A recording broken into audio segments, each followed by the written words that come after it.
What is Mermaid Man? Holy crap. He showed me his CD cover, and there was like mermaids and like sinking pirate ships. I'm like, yeah, dude. Oh, he's probably on some like, it's probably like power metal shit. It's probably like on some like, the dragons are coming. You know, it's probably like that shit.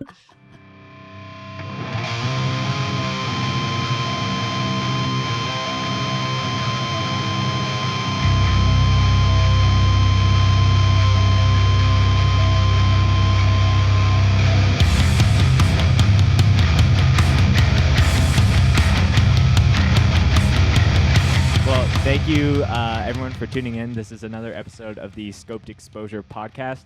I'm here with the reptilian himself, Mr. Gator from Florida. Thanks for coming on the podcast with me again and again. Thank you for having me again. This is, I think, our third time doing a conversation because I think the world is just like, I want Spencer and Gator to be best friends, and there's technical issues and other issues with past episodes, but y'all don't care about that. You're here for a good conversation around hardcore and the things surrounding it. Gator, can you just give me a proper introduction for the folks at home who don't know who you are or the bands you're a part of? My name is Hunter Gator Young. I play in Graveview, Dog, ECMC, Infiltrate, and Mood Ring. And I record a lot. Yeah. That's about it. Yeah, we're definitely going to talk about majority of those bands, especially and as well as the recording process and how you balance those with being in bands, what you hand off, what you want to keep close. But obviously the theme and starter chapter of all these podcasts is just getting some context about how you got into heavy music. So let's go back in time. Give me the Gator, hardcore, metalcore, deathcore, whatever you want, origin story, and let's set the pace for the rest of this episode. I was just really fortunate to have like parents that were into music when I was younger. Not that they are anymore, you know, they kind of grew out of it. They dropped out, if you will. My parents dad was- posers. Yeah, seriously, my parents are posers. I hope they watch this and they're like, "What did you just call me?" But no, my dad was super into like thrash and a lot of like, I guess like older metal. I mean, I said this in the previous podcast we had filmed, but the first song I ever remember hearing ever is Blackened by Metallica. Like that's like my first memory of music. And then so he was really into Metallica, Pantera, and then like even shit like White Zombie and just riffs, man. There's those bands, just all the riffs, and that definitely shaped me. My mom was super into like more industrial stuff and even like pop music. My mom showed me like Nine Inch Nails, and then also showed me stuff like No Doubt. And my stepdad was into like punk, so he was into punk and like old school rap. So I was just really fortunate to have just a lot of exposure to a lot of things like very early on. Yeah, it sounds like very like Avatar, like the four nations of heavy music as far as, metal, punk, hardcore, and even industrial stuff that kind of like brought you into being the airbender or avatar that you are. Yeah, I love all that stuff too, man. So it's definitely super cool to be exposed to that. I mean, yeah, like the more riffy side of things is definitely what stuck with me the most. Yeah. But I mean, I appreciate that exposure to just that media when I was younger more than I could ever explain.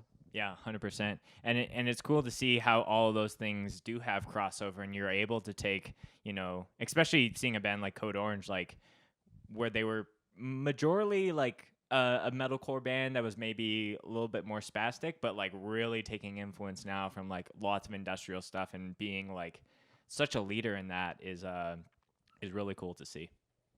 I completely agree with that. It's weird. Like, I feel like people who aren't involved in like professional like audio in some shape or form like don't like necessarily understand just how fucking insane that band is. Sure. Listening to that band from an outside perspective and from like a sonic perspective, it's absolutely nuts. If I show like that band to like a casual music listener, generally they're like, "What the fuck is this?" And I'm like, "Yeah, that they just like cut the master track just to like make you hate it, and then blasted you with some loud noise, and then went into the heaviest riff of all time." So, like, it was super sick. Yeah, that's super sick. They Yeah, because the Code Orange Kid stuff is obviously like Converge influence and whatnot, Sure. and then they, obviously now they just are everything. So it's super cool. I mean, that band could go from sounding like Fear Factory 1 second, and then just have like super heavy mosh drifts the next, which I very much so appreciate. 100%. I'm very excited to see when shows go back and see the live videos that Code Orange has, because they are playing these giant like S tier level venues like amphitheaters and all that, especially with lots of the bands that they were touring with before COVID. Um, but like yeah, like some of the riffs off the newest album are just like absolute like kill everyone in sight like styled mosh riffs for sure.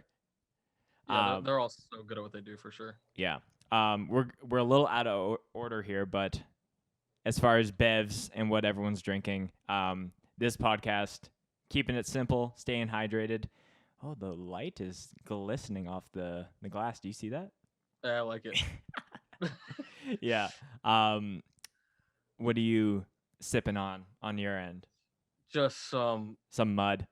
just some black mud. I was So drinking that, and then we were confused with time zones, and I was like, oh, do I have time to make coffee? But I was like, nah, I already had my morning. Um, honestly, this is Ashford like getting water. me a little bit. I should have, diluted this with something. Oh, So I it's strong. It's oh yeah, it's super. I'm definitely feeling it in my yeah. bones right now. Well, Hunter, I appreciate you giving me context around some of the things leading into setting the stage for you to start playing music yourself. What was the first instrument that you actually picked up? And I'm guessing it was guitar, just on the riff side of things for you. But tell me how the first few bands that you started in and how that kind of like brought you to where we are now. My first instrument was bass guitar actually. Squire P bass, my first instrument. It was blue, and I taped a little upside down cross on it. So I actually wish I still had it as like a time capsule. Be like, yo, that's where I started, but I don't. I have no idea what happened to it.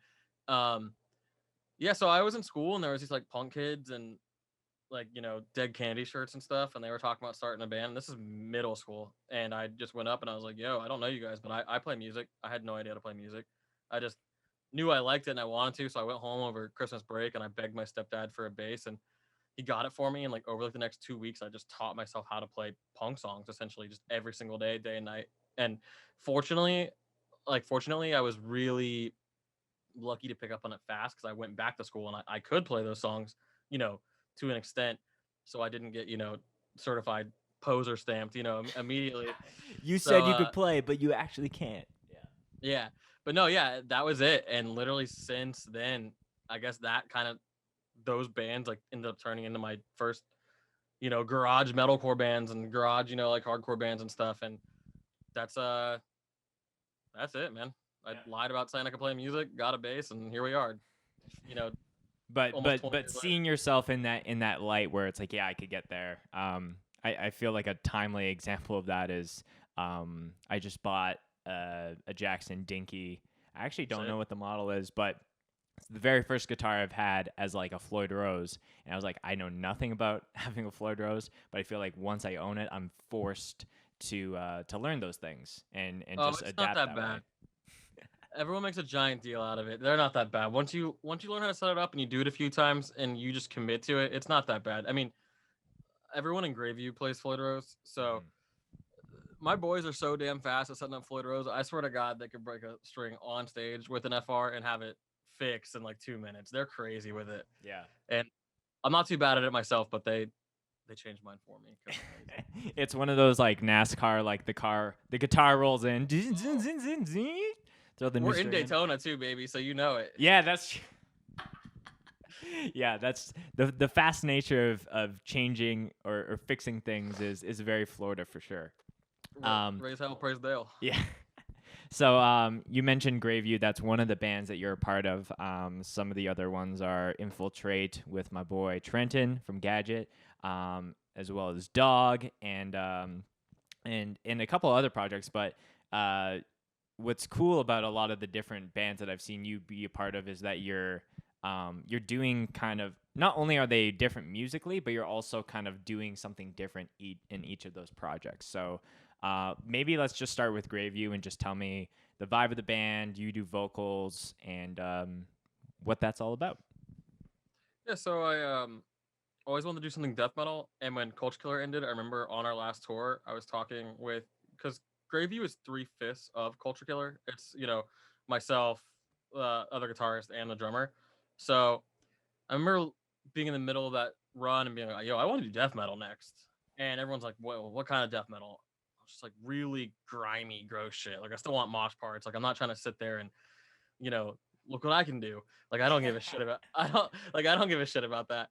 And I it's just that's just wankery to me. So I just don't care. And so yeah, I wrote the first Graveview demo in 2018. And originally I didn't want to do vocals for it at all. Just wanted to play guitar. And I ended up demoing vocals and said, all right, here we are. Like I'm doing vocals.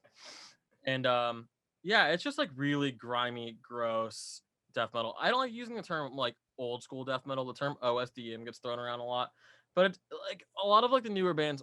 It's really not. It's not what it is. Like none of us sound what that stamp would like. Lead people to believe we sounded like. So we just try to write really gross songs. It's just nasty music. I enjoy it a lot. So Yeah. And that was something just recently that I think that I always knew, as far as like a lot of hardcore kids actually being like very into death metal, as well as like kind of like sometimes it's the primary genre that they're listening to, but they're still like a core kid or go to hardcore shows on the that's me entirely. Like like death metal is my bread and butter. That's what I love. Yeah, So. when I was doing, I was letting all the scope guys do like a playlist takeover, and Cole sent me his list. I was like, I know two of these bands, and logo wise I can only read maybe half of them. But that's the beauty of it. yeah, but after I posted it, everyone was like, this is the best playlist you guys have ever done. So I was like, well, like who am I to say what's a good curation or not? Always experimenting and doing stuff like that, and discovering those new interests in the hardcore scene is super interesting to me personally. I think that's more so now because okay, so for instance, Graveview just toured with Sanguisugabog like right before COVID hit, and they're super hype band like newer death metal stuff, and all those dudes have played in hardcore bands. And I was talking to Cody, their drummer, not long ago, and he goes, eventually, if you're going to get to where we're all trying to go, you're gonna hit hardcore at a certain point. Yeah. And I like sat back after he said that, was just thinking to myself, damn, you are so fucking right. And yeah, I mean, I don't think there's not a whole lot of people like in these newer death metal bands who didn't come from hardcore in some shape or form. For instance, like another hyped newer death metal band right now would be Frozen Soul. Well, some of those dudes were in Vulgar Display from Texas. So, it just be like that. Obviously we have people from Culture Killer and whatnot, and I'm sure the list just goes on and on and on when it comes to, that sort of thing. I mean, it's cool to like cut your teeth on more like hardcore and like crossover riffs, and then you go to put that into a death metal setting, and generally you're gonna write some cool shit. I saw Taylor Young say not that long ago, someone was messaging him on, replying to him on Twitter and was like, oh, so sick of hardcore kids playing death metal, very like purist and elitist about it. And he's like, yeah, man. He's like, but these riffs are sick. So he's like, I don't care. So yeah, I think people always say like let the music speak for itself, and I think like it doesn't really matter what your hardcore resume is behind you. Like if you can just come out of the gate with something sick and it resonates with people, and people want to vibe with it, I say more power to you. I'm a very big advocate for if you're having fun and you're doing what you want to do, then who cares? It literally does not matter to me what you are doing. I don't care about credit, what is cool, any of that stuff. A band could be fucking abysmally bad, but if they're having fun, then good for you, man. That's what it's about. So I think I saw a meme that was shared on Instagram where it was like when the hardcore homies with no clout put out something sick, and it's that like it's like the plush monkey who's like, not wanting to say anything. Oh yeah, damn. I felt that in my soul. Yeah, straight up. Because I'm like, yeah, I've seen it where like put something out and then certain individuals maybe don't say anything, but then if they're homies who have this like credibility, it's like blasted to the nth degree. So I don't Yeah, know. we won't get too much into that, but we all know how it is. Yeah, we all. You know, you're sitting there with your phone when you drop your shit and you want to hit up your homie and you're like, man, I'm not trying to punish right now, but Right. like, I wish you would just post my damn EP. Yeah. So No, I feel that. We'll leave it at that. But yeah, you know that feeling if you've it's a felt shitty that. feeling for sure. Yeah. So I wanted to transition to essentially the project that introduced the two of us, Dog, which is probably the newest or one of the newest projects that you've been doing. My homie, I think it is. you're like trying to recall all the riffs and the No, recording. it is for sure. It is for sure. But yeah, my friend Cal shared it, and I checked it out immediately, and I knew that it was like, oh yeah, this is some like right out the gate, like know exactly what you guys want to do. And then we got connected and been able to chat and do things like this. So tell me how Dog came to be. If the DOG stands for anything specifically, and like you guys are kind of like a long distance project. So talk to me about those things. Before I break into that, shout out Kyle. I love you. I hope to see you soon. But so Dog started with Dom and Joe from the band Bad Luck. They are a rock band, emo band, whatever you want to call them, from New York. I used to live with them here in Florida because Bad Luck actually kind of formed in Florida, even though they are New York people. I don't know what people from New York call themselves, Yorkians. I don't know. He's gonna come here and shoot me in the face. But it'd been a long time since they had done anything heavy, and they kind of contacted me about producing it, writing for it, while they constructed members and put it all together. And he cited a few influences to me. So I just kind of wrote a little bit. The first song I wrote was the title track of the first EP, Mental Destroyer, and then I wrote War. Or no, and then I wrote Hatred, and then I wrote War, the third song. And War was a song that made me go, yeah, I want to be in this band. I was like, this is fun. I'm having so much fun writing with you guys.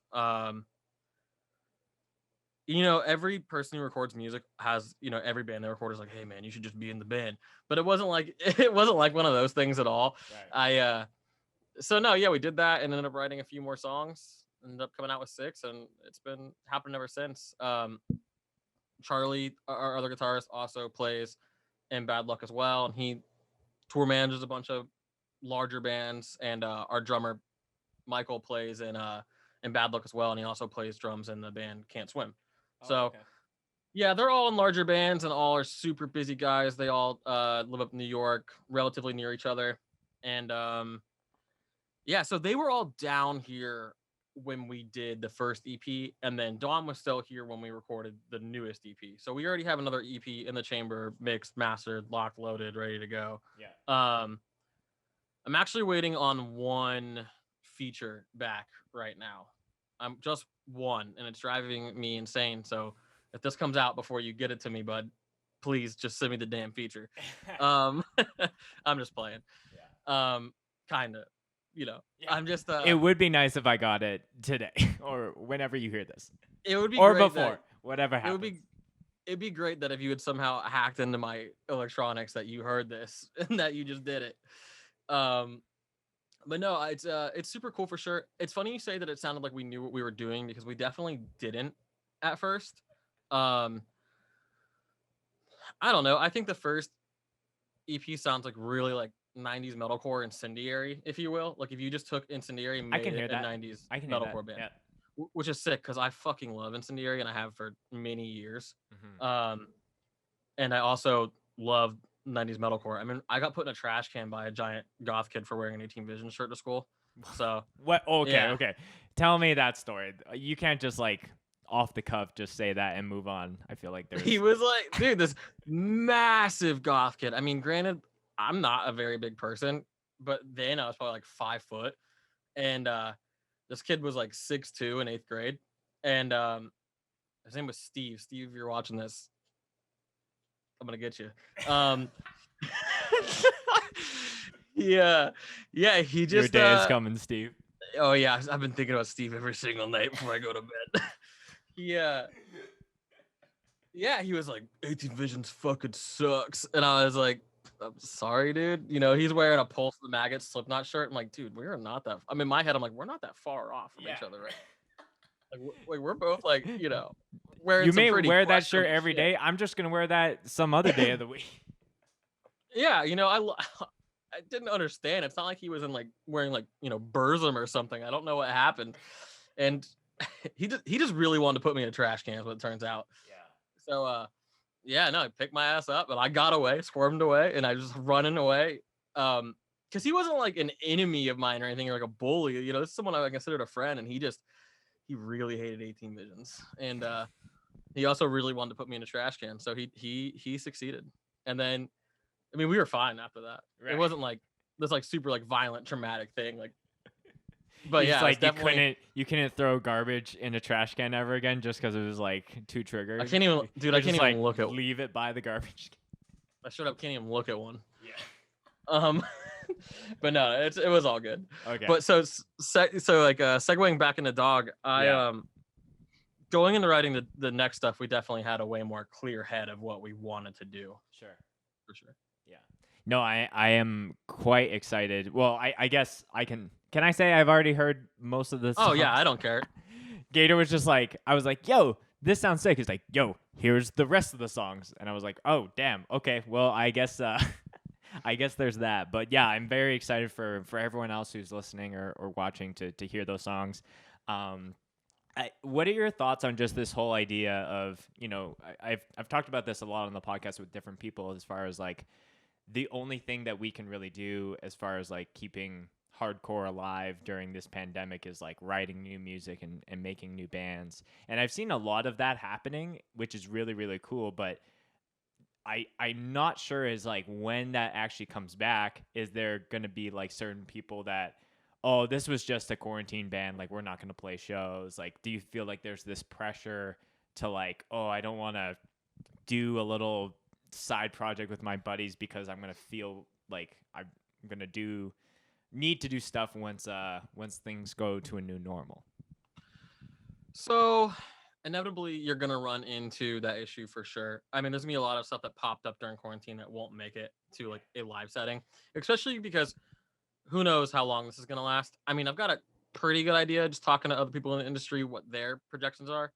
Um, and every time we have the conversation, it makes me more and more depressed because you know I'm sure a lot of people listening to this are like, we're supposed to tour 6 months this year, if not more. You know, have full length records that they just just busted their asses on, and now they can't go out and tour, and it's seriously the shittiest feeling. I'm dropping myself personally just an absurd amount of music right now, and I'm like, holy fuck, I can't do anything with this. It hits the internet and it's done. Okay, all right, great. And then so what you're gonna run into is a band having they're gonna have to have like the longevity as a unit to put out a second release after this, if not a third, by the time it's ready to play shows. Because I mean, let's just keep it honest. It's 2020.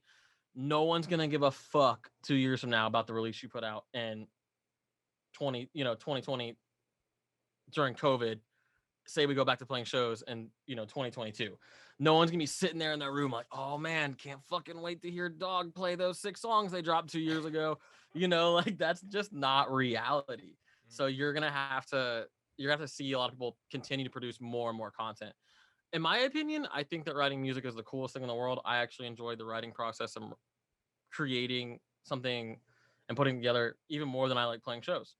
So I'm on the weird side of that fence. I'm pretty much everyone that I'm involved with completely disagrees. They're like, I have heard that all the time where it seems like that's a very like level one band interview question. Like, do you like playing live or recording? And like right. 9 times out of 10, the person's like, playing shows. Obviously, like I love like seeing people go off and like the energy in the crowd. But like there is that one 1 out of 10 people who are like, I like to sit down and get nerdy with like different amp sims and all this kind of stuff in the mix of that.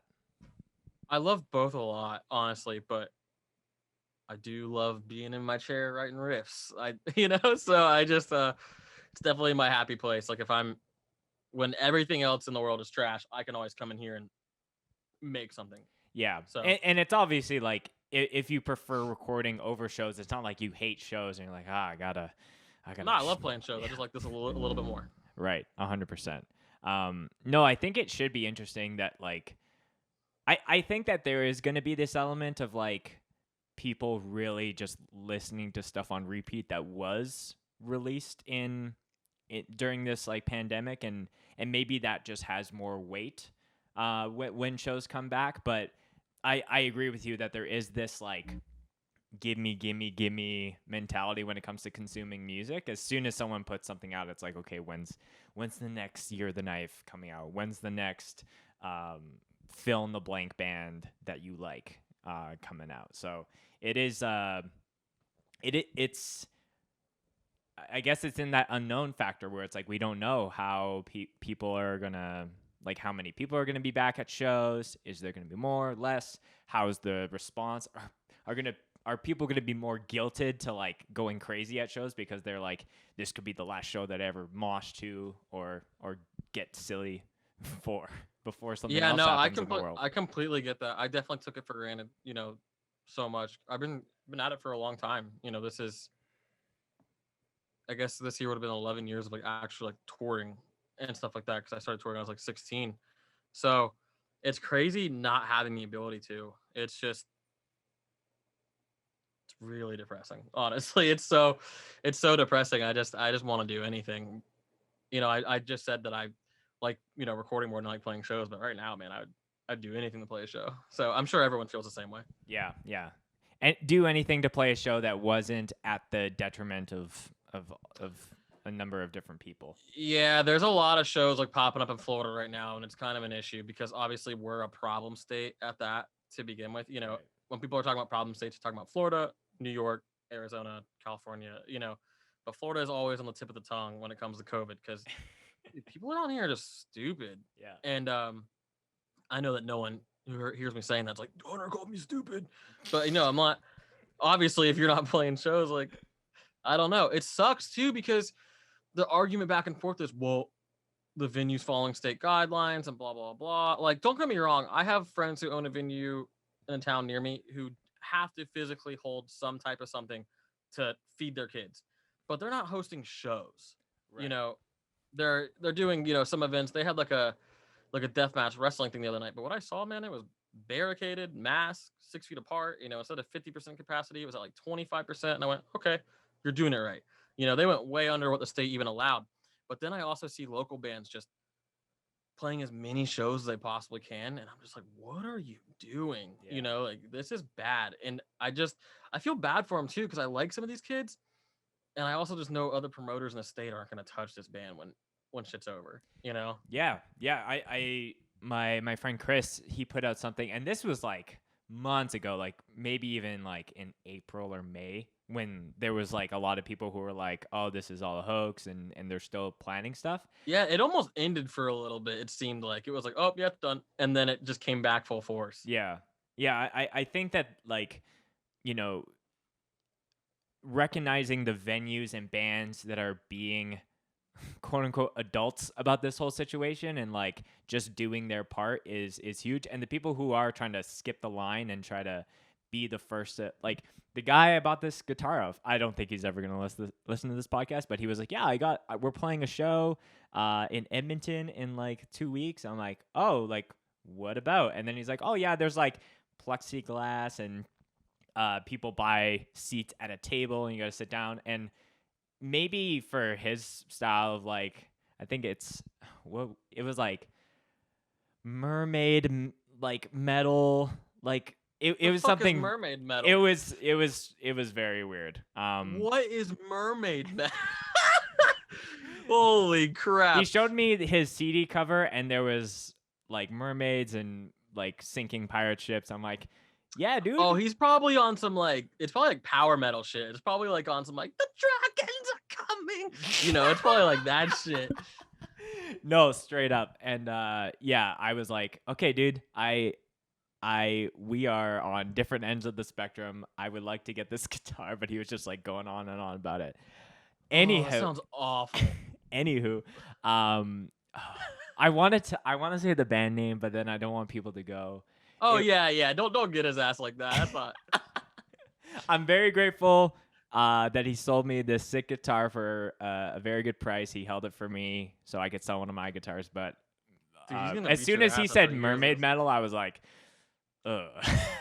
He's coming to get you after he hears this, man. I hope he didn't come to your house. He's coming. For Oh you. well, he did. So let's. Oh, you're done. Let's You're hope done, not. son.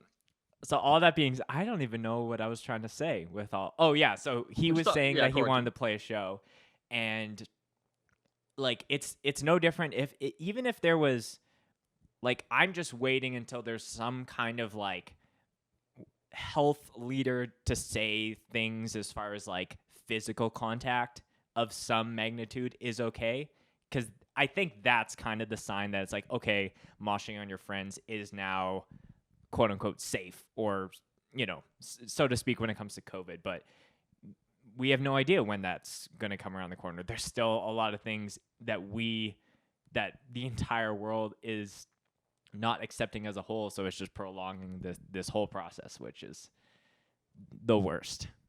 The what I've been hearing from some of my more like woke friends around the scenes and stuff is they're not doing shit until there's a vaccine.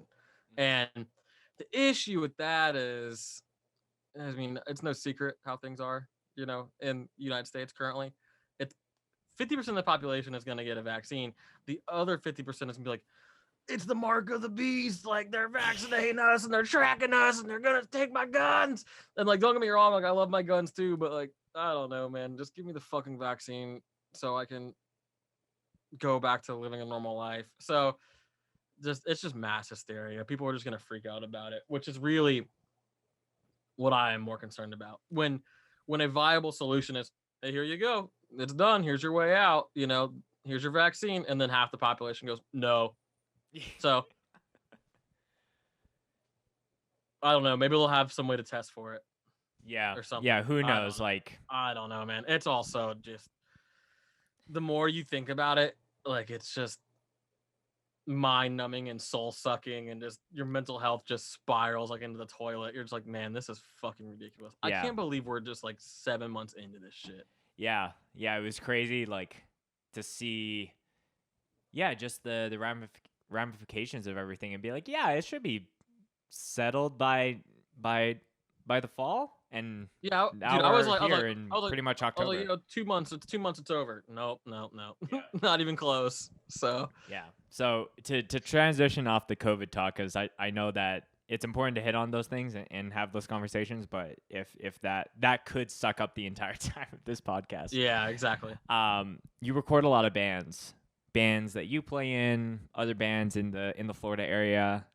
So I definitely want to talk about that. One question I had was, just like prep for the studio, whether you're a new band or a very seasoned band, is like always very important. But I just wanted to ask you, what are like the things that you try to encourage bands to do before they're like sitting in the chair and they just, can't get a certain part down, or their voice is blowing out within the first 2 minutes of the vocal recording time, or all the skins are like 3 years old.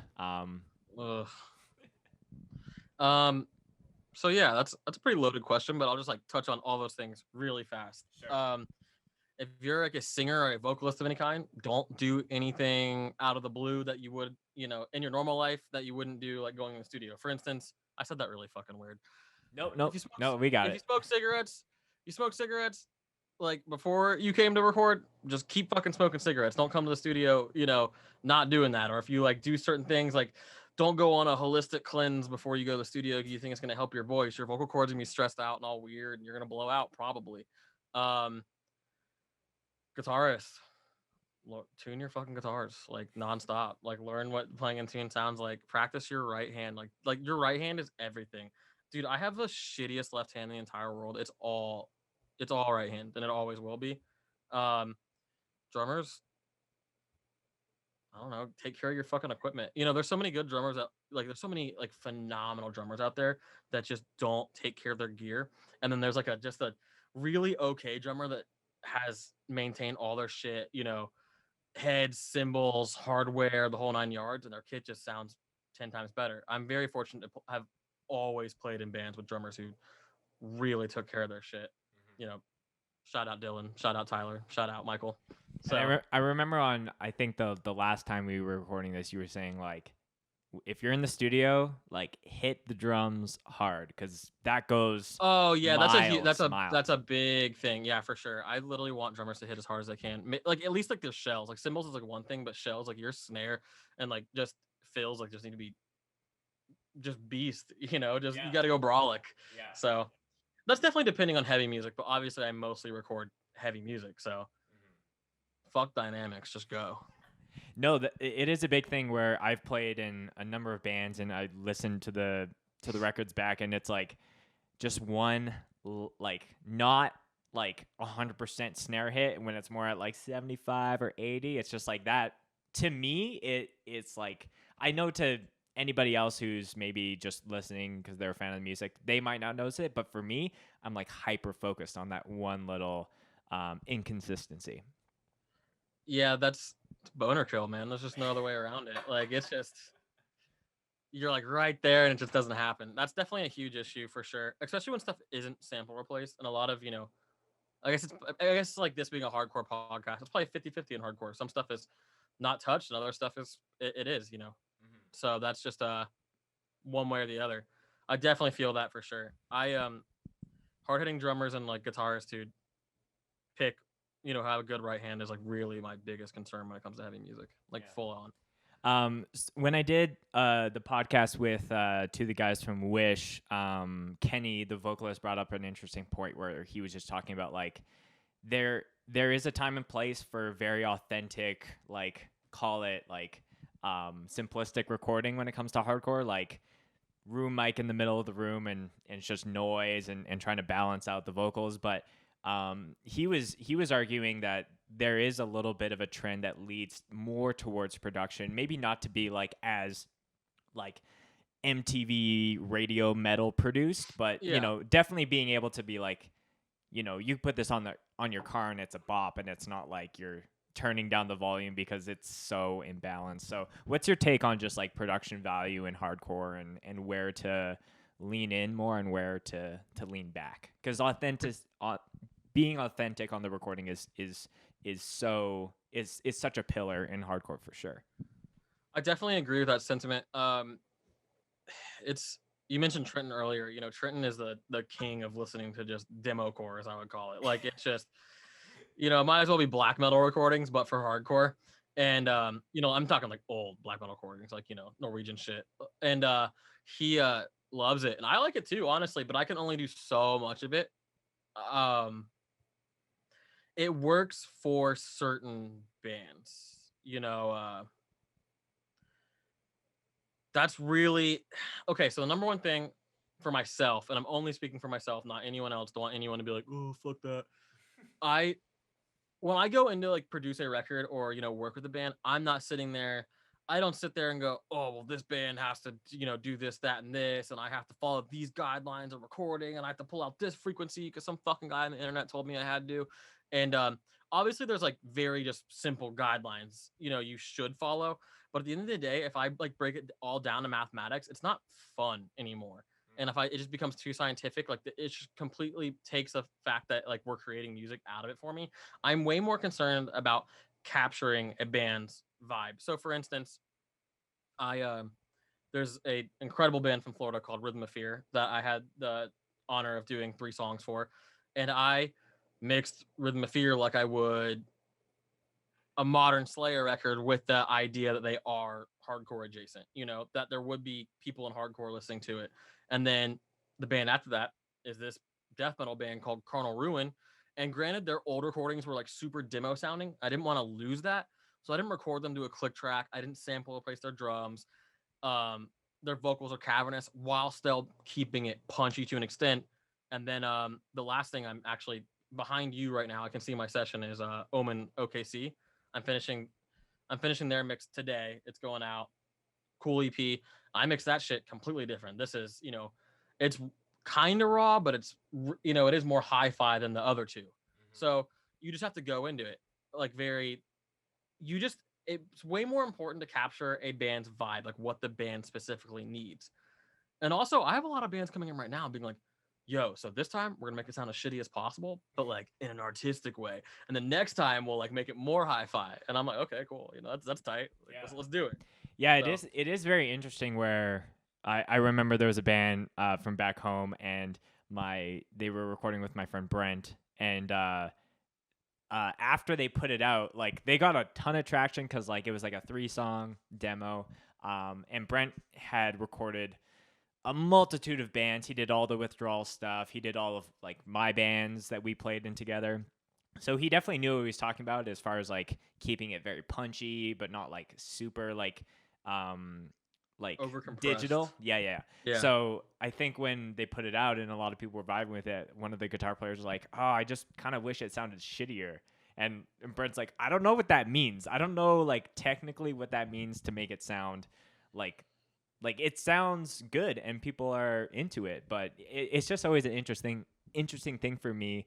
Kind of how you said, I think I'm in the same vein where I can listen to stuff that maybe doesn't have that like polished nature to it and it fits the vibe of the band, but I feel like I gravitate more towards stuff that I can repeat and it's not as, I don't want to say fatiguing because that makes it sound like, oh, I listened to your record. No, that's actually perfectly normal. But ear fatigue is a real thing, man. Like it's a very real thing. So that's a perfectly okay way to put it.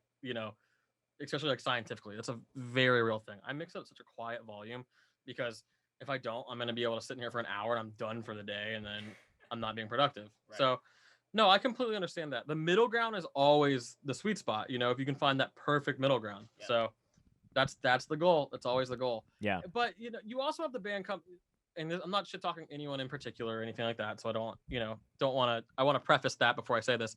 A lot of bands hit you with the, well, I want to sound more raw. Again, referencing my buddy Cody Davidson from Fix My Face Records / Sanguisugabog. We were talking. He had a band that wanted stuff to sound quote unquote more raw, and then they went somewhere else and got sample replaced drums. So he was like, "No, you didn't." He's like, "What?" So I deal with a lot of stuff like that too. They're like, "Hey, man, the vocals too loud," and then I'll send it to them, and they're like, "Vocals are too quiet." I'm just like, "Oh my god." Yeah, there is such a balance of that, and finding the, like you said, the sweet spot of like where digital and analog kind of like have that perfect marriage of being in sync with one another. A good producer / engineer will find it. Like your goal should always be finding a band's vibe over doing something that's technically and sonically sound. Yeah, the vibe of the band is always more important. Vibe above all. Simply vibing. Yeah, simply vibing. So as far as like other stuff coming up for you, as far as like what is actually coming down the pipeline, because you were mentioning there's just so much music that you're writing, producing, recording. Can you just kind of list off everything to flex on everyone on how much stuff you're actually putting out? Because like once you told me, it's just crazy. Like for me to be like proud of like 2 EPs that 2 of my bands put out, and then you're like, yeah, LP here, this and this and this and this. Yeah, dude, it's gotten wild. I always write a lot of music, but especially now, what else is there to do? So I had a lull in clients for a little bit too, so I had just more free time. So Greyview, we wrote a whole LP and then scrapped like half of that, and we took 4 of those songs and made a demo out of it we wanted to release, and then our label was like, nah, screw that, let's put out an EP. And I'm thinking to myself, well, I don't want to put these songs on an EP. So we kind of have this demo like hashed away somewhere, like or no, there's 3 songs, excuse me. So we have this like 3-song demo. We have an EP that we're all like super stoked on, um, which is 5 songs. That'll be the next thing we put out. And then we have a full length behind that. That's done. So those songs will get so Gravy's got a demo, an EP, and an LP. Um, Dog has a 6-song EP. So that's coming out on a label. Grayview EP and LP should be dropping on 11/26. Not should be. They're dropping on 11/26 records. Shout out Scott Lee. The Dog stuff should be announced soon. Hopefully, I'm sure they're just waiting on us to get our shit together and shoot content for it. So Dog should be dropping that EP, a couple music videos. Got some cool features from some friends on it. Just wanted to do it up a little bit more this time around. Sure. My band with Trenton from Gadget and John from Vatican and Ryan from Control System and Dylan, our drummer, plays in most of my other bands too. Love you, Dylan. He Infiltrate's got like 6 songs done as well. We don't really know what we're doing with that yet. Trent's been up in I've never called him Trent in my life. Trent's been up in Minnesota a lot lately during COVID, kind of back and forth, doing BMX stuff as well. So that band is very much so we wanted to do it so we could all play just local shows outside of our more full-time bands.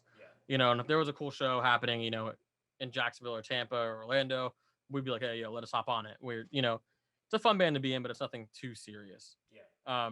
So that has 6 songs, and then I play in a rock band called Moodering. That is, I don't know, dude. I have an EP that's mixed and mastered for that I've been sitting on forever. And then I probably have like 12 other songs demoed out for that. And I just started writing with another friend of mine for something else. So yeah, so easily like 30-ish songs that are just like waiting to hop off the springboard and into the I'm sure there's people who have gone even more brolic and written more than that, because some people just go crazy. I used to try to write 1 song a day, but now like I've been really cherishing my free time and my mental health a lot more than I used to. I'm not blasting myself like every second I can, like just trying to force myself to get out an idea. Like I'll sit on it or something now. Yeah, it is pretty interesting. I feel that constant stress and pressure just with like being entrepreneurial minded and just always having something to work on and always feeling guilty of when I'm not working on stuff. But just the other night, I'm like, okay, I'm going to put my phone in the kitchen and not look at it. And I'm just going to watch School of Rock and just like quote every single line. It's my favorite movie of all time, like straight up. So I think that was the first time that I had watched it where I was like, wow, like I've said majority of the things that that Dewey is saying in this movie at shows or on this podcast of all things. I think that movie, like a lot of people don't really realize it being like a big thing in pop culture, that especially like people, I guess, like maybe like 24 to 30, like really did more than people realized, So I've been exposed to like heavier music at that point, but the soundtrack, I remember hearing The Weight by Metallica. Well, that's a cover actually, but that being in the thing, and I was like, oh shit, like I heard that in my dad's truck, So that like pushed me forward, and I was like, oh, there's this like whole like subculture to this. Like this is so cool. Yeah. Funny. I don't know, just like little. I got to go off the side for a second. No, So I'm sitting at my house, and like Dylan, the dude I mentioned earlier, he comes over and he's so pissed, and we were working on Graveview stuff, and I'm like, yo, what is wrong with you? He's like, so I was at work, and he details cars for a living, and he was like, this guy kept trying to, I guess like level with him and like be like, hey man, like rock and roll, this, that, and this. You know how it is, like and someone's like trying to be like, yeah, I play music too, or something like like, yeah, man, I listen to death metal. 5 Finger Death Punch is the shit. Well, he had some guy come up to him and kept talking about the movie that he loved, his favorite movie, and he kept calling it Kids of Rock. And it drove Dylan insane, because he said he kept trying to end the conversation and walk away, and the guy kept going, yeah, man, I love Kids of Rock. And so he came over so mad about it, and it was the funniest shit to me. So that just cringes me to my core. Just someone. It's so like, good. There's he sings a song like, "There's nothing you can't stop. the School of Rock. They just say Yeah, Kids exactly. of Rock, like, Bow, dude, I love that. dude. They yeah, my mom calls Chipotle Chipotles, so Jeez. that's the one that bothers me the most. I'm like, oh my god. The, the last thing I'll say about School of Rock, as far as being a brilliantly made movie that I think is definitely like it's rock and roll, and there's things like glam rock and things that are tied in with that, but a lot of things as far as the DIY nature of just hardcore and things like that, there's lots of tie-ins. But I watched this whole YouTube video where it's talking about the scene where he essentially forms the band and how interesting of a shot that is, because a lot of those shots are like one take. There's not a bunch of cuts. It's like, okay, come to the keyboard. Okay, can you do this? Bop, bop, bop, bop. You know, and just like it just I'm not cool enough. Yeah, I'm not cool enough. What's the Let's rock today. yeah. All right, do it on my hand. Kaboot it. Shoot it, kaboot it, or Yeah. shoot it, scoot it, kaboot it. Oh man, there's if you're Oh yeah, you're right. Damn.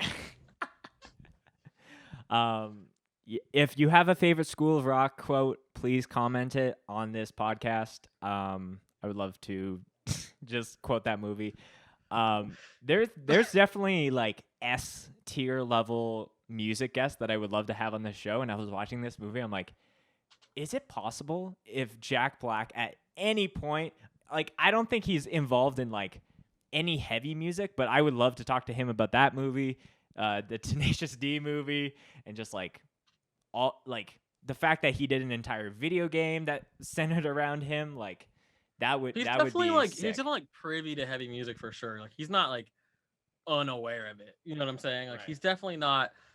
There's a scene where he's like in bed, you know, like hungover or whatever, and you just see like there's just like a Cannibal Corpse sticker like right above him, and that got when I was in middle school that got me too because I was like, fuck yeah, Cannibal Corpse. Yeah. I mean, I love Cannibal Corpse. Don't get me wrong, but to 12-year-old me, that was the coolest thing in the world that this celebrity was aware of these things. Yeah. So Well, I'm a firm believer in speaking these things into existence. So if it does ever happen, I can just take this clip from this podcast and just like tease it when I actually do a podcast with him, if ever.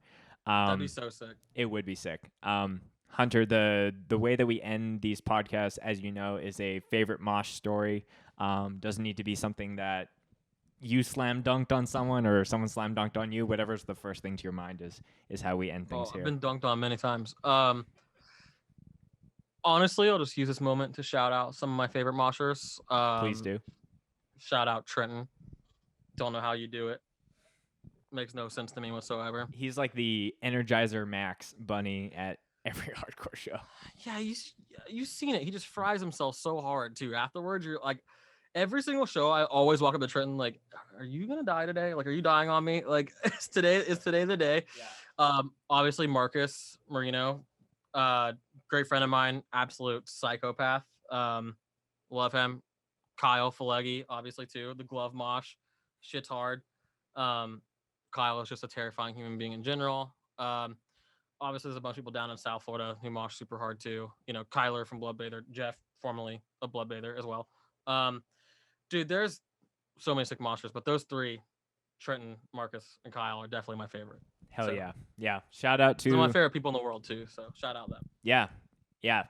Moshing in the pit and hanging out with your homies is the vibe.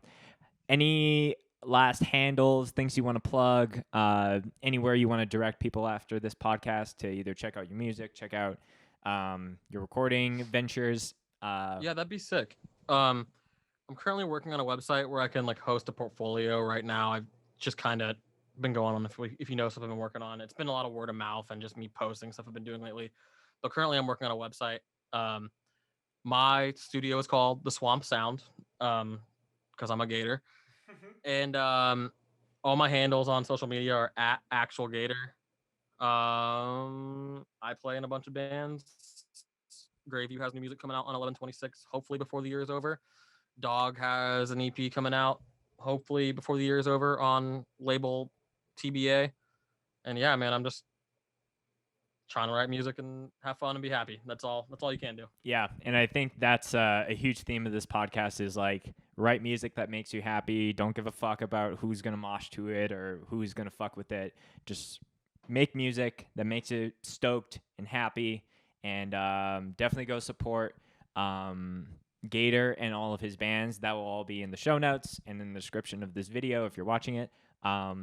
Thank you so much for joining me once again and being flexible with all the troubleshooting and all those things, but I am always happy to talk to you, my friend.